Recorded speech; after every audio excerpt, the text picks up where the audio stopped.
Hai semuanya. Akhirnya di vlog kali ini saya mau ngasih tunjuk ke teman-teman online semuanya wajah si baby sekaligus nama si baby, karena hari ini sudah 40 hari lebih sebenarnya teman-teman. Cuman saya belum sempat bikin video ya. Sebelumnya saya mau cerita pengalaman saya lahiran di India, karena ada teman yang nanya, "Mbak, bagaimana sih rasanya lahiran di negara lain tanpa orang tua?" Yang jelas saya merindukan seorang ibu, benar-benar nggak enak lahiran di negara lain. Sebenarnya saya punya rencana untuk lahiran di Indonesia teman-teman, cuman di tengah-tengah kehamilan saya berpikir kalau saya pulang ke Indonesia saya harus cari dokter lagi yang belum tentu cocok. Suami juga menyarankan lebih baik lahiran di India saja. Kalau memang pengen ditungguin orang tua, undang saja mereka gitu, kita belikan tiket. Ibu saya itu sudah jelas tidak mungkin bisa datang karena kondisi kesehatan beliau masih belum sehat betul ya, masih sakit-sakitan, nggak bisa duduk lama-lama. Bapak kerja, terus adik-adik juga gitu, mereka semua nggak bisa karena kerja, jadi nggak ada yang datang. Teman-teman juga banyak yang komentar, "Mbak ini sangat beruntung ya, walaupun lahiran nggak ditungguin orang tua tapi mertuanya baik gitu." Iya, mertua saya tuh baik, tapi yang namanya mertua kan saya juga nggak enak kalau nyuruh-nyuruh. Ternyata ngurus newborn baby itu benar-benar menguras tenaga dan pikiran. Kelihatannya sih nyantai, cuma ngurusi baby doang, tapi luar biasa banget. Saya merasa menderita banget. ASI saya sampai 2 minggu itu nggak keluar. Terus kalau si baby nenen terasa sakit karena ASI nggak keluar, lidahnya si baby tajam. Terus yang menyebabkan penyakit kuning juga, dokter menyarankan kan si baby harus dijemur. Nah, rumah yang saya tempati ini teman-teman diapit oleh gedung-gedung yang lebih tinggi, jadi sinar matahari itu susah sekali didapat. Sekitar jam 12, jam 1 itu baru sinar matahari itu nyampe di teras rumah. Paling cepat jam 11, itu pun kadang-kadang muncul, kadang enggak gitu. Panasnya udah nyelekit, udah nggak bisa untuk jemur baby lagi. Makanya sampai penyakit kuningnya naik, akhirnya pergi ke rumah sakit lagi, sama dokter dikasih vitamin D. Terus yang lebih menderita lagi soal makanan. Kalau ibu menyusui, makan kan harus diperhatikan. Nah, sementara keluarga di sini, boomer dan suami juga nggak bisa masak sesuai dengan selera saya, jadi saya harus makan menu India yang belum tentu saya suka. Jadi makanan yang saya makan itu asal masuk aja, nggak bisa menikmati gitu. Dan si baby juga kasihan, ASI udah nggak keluar, saya makannya juga kurang diperhatikan gitu. Saya benar-benar ngerasa merindukan seorang ibu gitu. Saya harus mengerjakannya semua-muanya buat si baby, mulai dari mijitin si baby, mandiin si baby, sejak dari lahirnya kasih baby itu saya sendiri, karena ibu mertua takut. Walaupun beliau udah punya 2 anak, tapi beliau pernah cerita saya nggak pernah merawat newborn baby. Dulu anak-anaknya, suami dan adiknya itu newborn, nenek yang rawat, yang mandiin, yang mijitin. Jadi boomer ya, merawatnya kalau si baby udah mulai agak gede gitu. Kalau teman-teman merindukan vlog saya ya mohon maaf ya, karena saya harus menyesuaikan. Saya sebagai ibu baru, ternyata merawat newborn baby itu nggak gampang. Punya kesempatan buat nyisir rambut atau punya kesempatan buat minum air putih itu sangat berarti sekali buat saya. Karena apa? Bentar-bentar dia nangis minta nenen karena si baby nggak puas ya, asinya nggak keluar. Sampai dari rumah sakit dikasih susu formula, tapi dokter bilang jangan tergantung sama susu formula. Coba lagi, sampai nanti si baby terbiasa minum ASI gitu. Kasih susu formula kalau memang benar-benar membutuhkan, untuk emergency istilahnya. Jadi ya mau nggak mau saya coba lagi sampai puting saya sakit, sampai pedes gitu. Sampai saya bilang ke suami, bisa nggak beli sesuatu untuk mengamankan puting saya gitu. Akhirnya menemukan di online, beli online gitu, bungkus si putingnya. Sebelum ngasih nenek saya bungkus dulu, terus saya kasih nenek.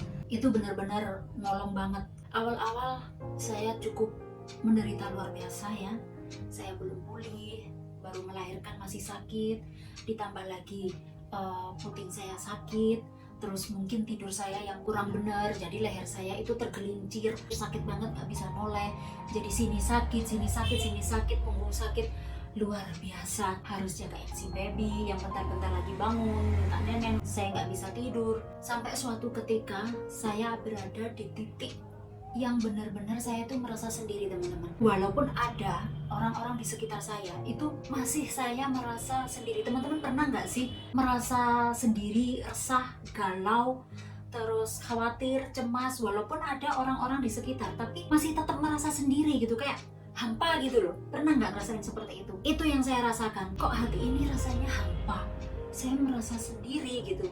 Ada orang-orang di sekitar, tapi saya nggak merasa bahwa mereka itu ada. Mungkin karena saya mengerjakannya sendiri, atau bisa dibilang baby blue. Jadi intinya teman-teman, bagi yang nanya bagaimana pengalamannya, bagaimana perasaannya, kalau bisa di masa-masa sulit seperti ini, saya pengennya ada ibu di samping saya. Saya kalau bicara tentang ibu itu rasanya kayak gimana ya, yang namanya seorang ibu, perhatian ke anaknya itu sudah pasti. Apalagi saya pernah mengeluh ke ibu, kasihan si baby gitu, kasih saya nggak keluar, si baby mungkin lapar, nggak puas gitu kan. Ibu bilang, coba kamu makan ini, coba kamu makan itu gitu. Saya nggak bisa masak sendiri, saya nggak bisa ngolah sendiri, saya nggak bisa masuk dapur karena belum dibolehin waktu itu karena tradisi. Sementara saya nggak bisa nyuruh Umar, atau saya nggak bisa nyuruh suami gitu kan. Si ibu bilang, ada saja kamu lahiran di sini, pasti udah aku masakin. Apa yang kamu butuhkan pasti aku udah ladenin gitu kan. Ya, apapun yang terjadi ya,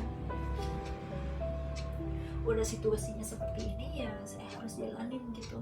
Tapi bersyukurnya setelah saya bisa masuk dapur, di saat si baby tidur, saya cepet-cepet apa yang pengen saya makan saya masak.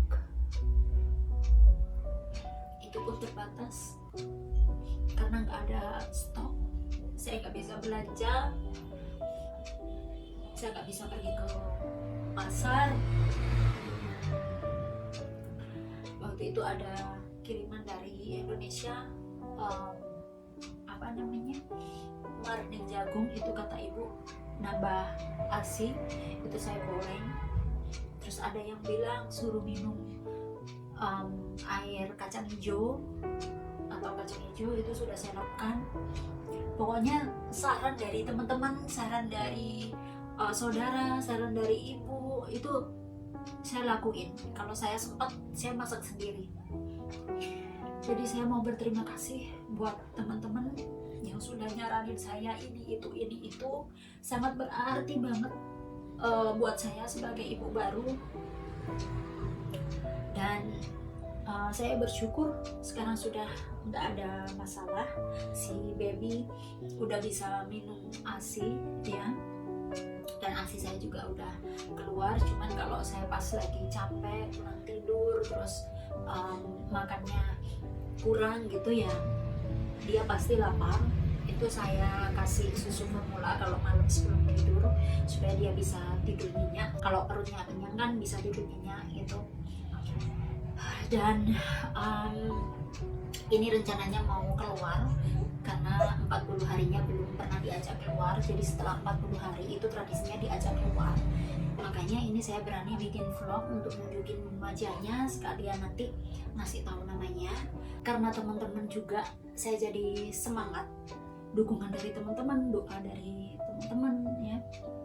Ternyata banyak banget yang ngedoain saya yang baik, yang mendukung saya juga banyak banget. Walaupun ada komentar-komentar yang kurang enak dibaca, saya hiraukan karena yang dukung saya lebih banyak, yang sayang sama saya lebih banyak, yang perhatian sama saya lebih banyak. Jadi saya fokus yang baik-baik aja gitu. Oke, sekarang saya mau panggil suami dan saya akan perkenalkan si baby kepada teman-teman. Mungkin ini video yang dinanti-nanti oleh teman-teman ya. Udah banyak yang menunggu. Jadi inilah saatnya. Saya mau panggil suami dulu. Oke, sekarang suami sudah ada di sini. Ready to show our baby face? Yes. Sleeping. Sleeping handsome. So teman-teman, tell on me or by any. Ini wajahnya si baby teman-teman ya. Kasih tahu mirip saya atau mirip suami. Hai semuanya. Masih tidur. Oke, sekarang mau ngasih tahu siapakah nama si baby. Hello.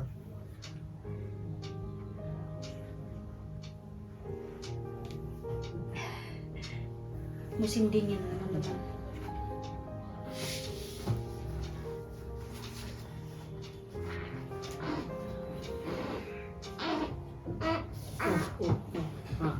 Oke, sekarang ngasih tahu ke teman-teman. Tadi udah memperlihatkan wajahnya. Sekarang mau kasih tahu namanya. Our baby name is Aryan. Jadi teman-teman boleh manggil si baby Aryan. This experience very unique for us, and at night we have to wake up, take care of him because his day and night. Whenever night he's very active. In day, see sleeping like this we are talking still not wake up. But in night, little bit pin drop, and he Wake eyes up. open like this. Lampunya kalau di kamar, kalau malam itu yang terang banget itu dimatiin teman-teman. Diganti sama lampu yang kecil yang warna merah itu. Jadi agak redup gitu loh. Kalau dia buka mata biar gitu, matanya tuh hitam, bulat hitam gitu loh. Lebar banget matanya. And coming in my hands, not feeling relaxed because he can't smell his mother. I use her deo, but still he want his mother. Iya, jadi dia nempelnya ke saya kalau diajak papanya itu cuman bentar doang. Habis itu nangis gitu. Kalau saya tinggal nyuci, saya titipin ke papanya gitu, nangis. Habis itu saya panggil, coba dekatkan saya biar saya ngasih suara ke si baby. Saya ngasih suara ke baby, baby feeling relax sebentar gitu. Terus habis itu nangis lagi kalau kelamaan saya tinggal. Makanya saya nggak tega dan nggak bisa ninggalin si baby. And one more thing, so many people asking when you will come Indo. Even we want his grandmother in Indo want to see him. So we have planned like when he's get around 6 months, that time we will visit Indonesia. Yeah, we need to make passport also for him. Sekarang masih nunggu akta lahir, udah urus akta lahir, tinggal nunggu jadinya. Terus habis itu ngurus paspor. Kalau ada yang nanya, bikin paspor mana mbak? Paspor Indonesia atau paspor India? Oh, kami memutuskan untuk bikin paspor India teman-teman. I really want to kiss him, but for few months kissing is not allowed because skin very sensitive. Takut ada alergi atau apa gitu teman-teman. Oh iya, memang di sini di India itu nggak seperti di kampung saya di Indonesia. Kalau ada baby itu di sini nggak ada yang nyium si baby teman-teman. Beda kalau di kampung saya, kalau ada baby dicium gitu. Di sini enggak. Oke, teman-teman, gitulah vlognya untuk kali ini memperkenalkan si baby. Terima kasih udah mendengar cap-cap saya. Sampai ketemu lagi di cap-cap selanjutnya. Terima kasih, matur nuwun. Bye-bye. Bye. Bye from my side. Bye. Bye.